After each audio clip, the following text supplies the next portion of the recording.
Deep in the secluded highlands of Pakistan, tucked away amid the craggy ridges and verdant slopes of the Bumburit, Rumbar, and Bor valleys, lives the enigmatic Kalash tribe.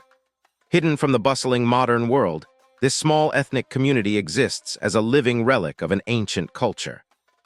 With a population that fluctuates between 3,000 and 4,000 individuals, the Kalash represent the country's most diminutive and unique minority, their very existence resonating like a secret kept by the remote mountains.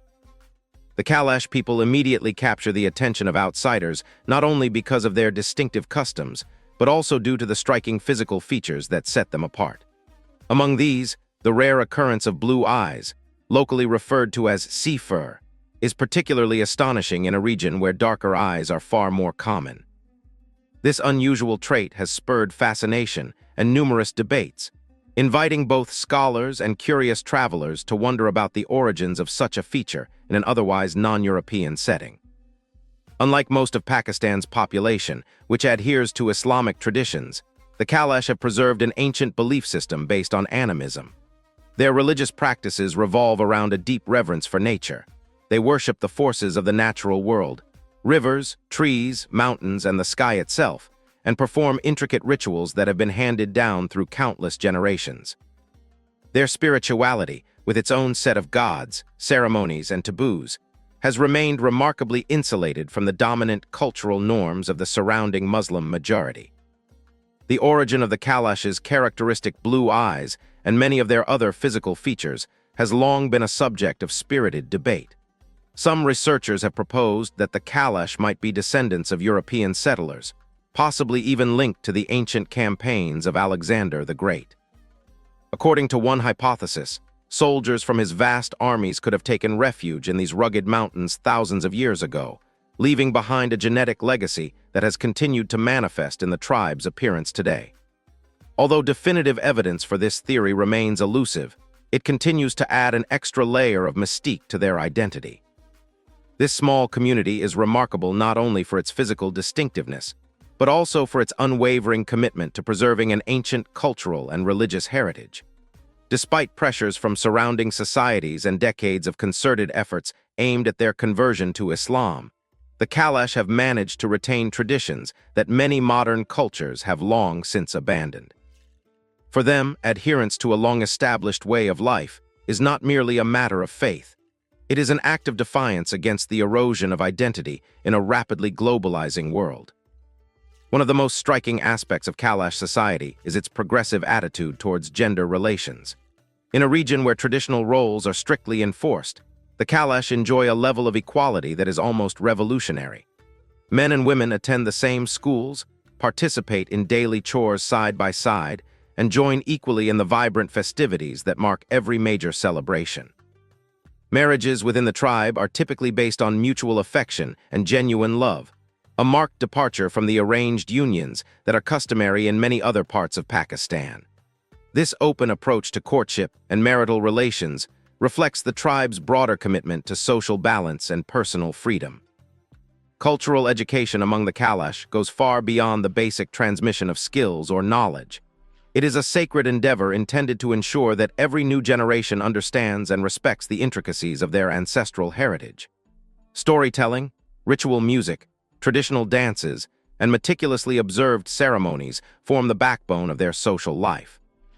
Such dedication to cultural preservation helps to fortify the Kalash identity, enabling them to thrive even amid a society that often seems indifferent or hostile to their unique customs. Adding to their intriguing lifestyle is the Kalash tribe's notably liberal stance on alcohol consumption. In a predominantly Muslim country where alcohol is generally proscribed, the Kalash not only produce their own unique spirits and wines, but also incorporate these beverages into many of their social rituals. The production and consumption of homemade alcoholic drinks are embraced as an art form and a source of pride, drawing the attention of international tourists and cultural enthusiasts eager to witness a way of life so vividly different from mainstream norms. Central to the Kalash cultural calendar are 3 annual festivals that serve as both communal celebrations and solemn rites of passage. The first, known as Chilam Yoshi, heralds the arrival of spring each May, celebrating the vibrancy and creativity of the women in the tribe. Following this, the festival of Ucha marks the beginning of autumn, a time when the community comes together in joyful celebration. Finally, the festival of Camos arrives at the peak of winter, a time of reflection and rigorous observance. Camos, in particular, stands out as the most important of these festivals. Only those adults who have mastered the elaborate and time-honored rituals of the Kalash are permitted to participate fully. Others, who are either uninitiated or deemed unprepared, must first undergo a series of purification rites, ensuring that every celebrant is spiritually and physically ready to engage in the sacred festivities. The passage into adulthood within the Kalash community is marked by a series of unique and challenging rites of passage. For young boys, one of the most significant tests involves a solitary journey into the mountains. Accompanied only by their goats, they spend an extended period living off nature, subsisting on a diet that consists exclusively of meat and milk. This trial of endurance is both a physical and mental challenge, and successful completion is required before they are fully accepted into the broader community and allowed to partake in major cultural events. Meanwhile, Kalash women experience their own ritualized periods of seclusion that are deeply embedded in their tradition.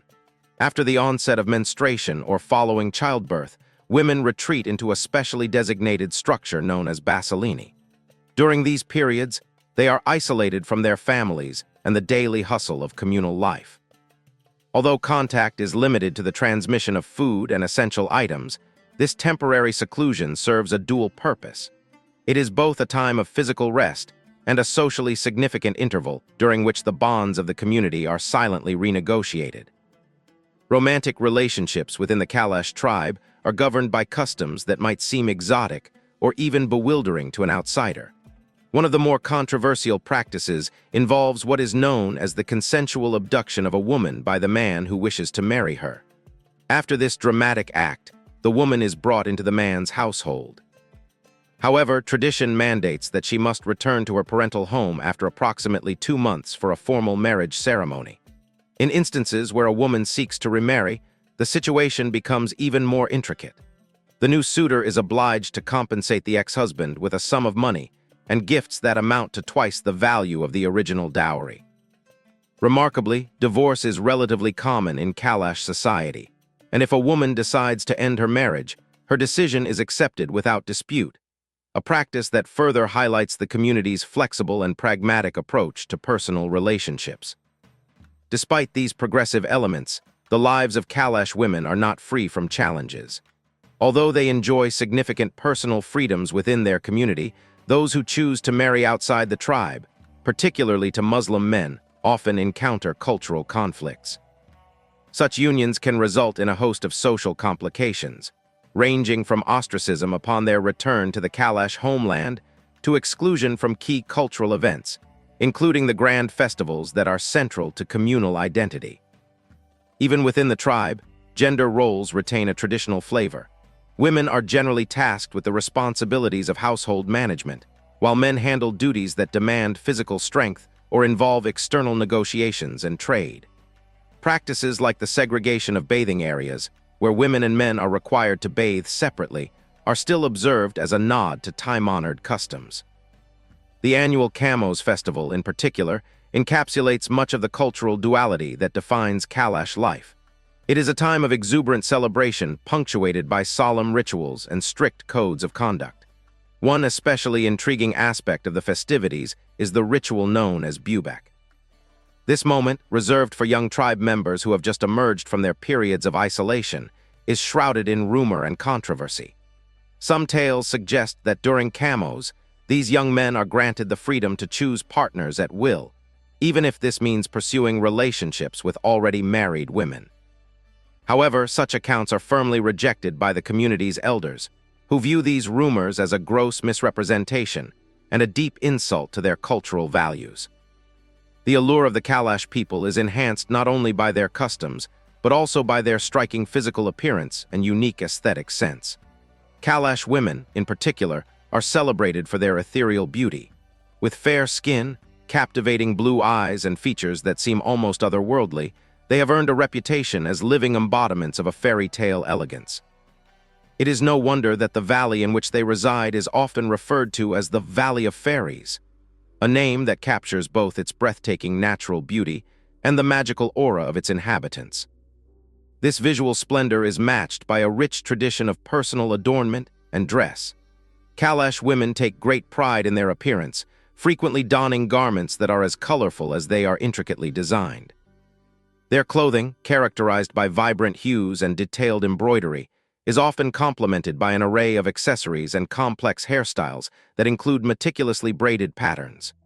These elements serve not only as expressions of individual style, but also as powerful symbols of a heritage that values creativity, tradition, and the beauty of self-expression. Adding yet another layer to the Kalash mystique is the enduring legend that links their most remarkable features to the legacy of Alexander the Great. According to popular lore, during his campaigns in 320 BC, the legendary conqueror may have found refuge in these remote mountains, leaving behind a genetic imprint that is still evident in the tribe today. Although no definitive evidence exists to confirm this connection, the narrative of a once mighty Macedonian legacy woven into the fabric of Kalash identity continues to inspire both wonder and scholarly inquiry. This historical conjecture not only enriches the cultural narrative of the tribe, but also contributes to the timeless appeal and global fascination that surrounds these people. In conclusion, the Kalash tribe of Pakistan stands as a vivid testament to the power of cultural resilience and the beauty of diversity. Their unique combination of ancient religious practices, progressive gender dynamics, and remarkable rites of passage have enabled them to maintain a distinct identity amid overwhelming external pressures. From the striking blue eyes that evoke legends of ancient conquerors to the colorful festivals that celebrate life in all its complexity, the Kalash people continue to enchant and intrigue visitors from around the world. Their story is one of survival, adaptation, and unwavering dedication to preserving a heritage that, despite the relentless march of modernity, remains as captivating and mysterious as the mountains in which they live.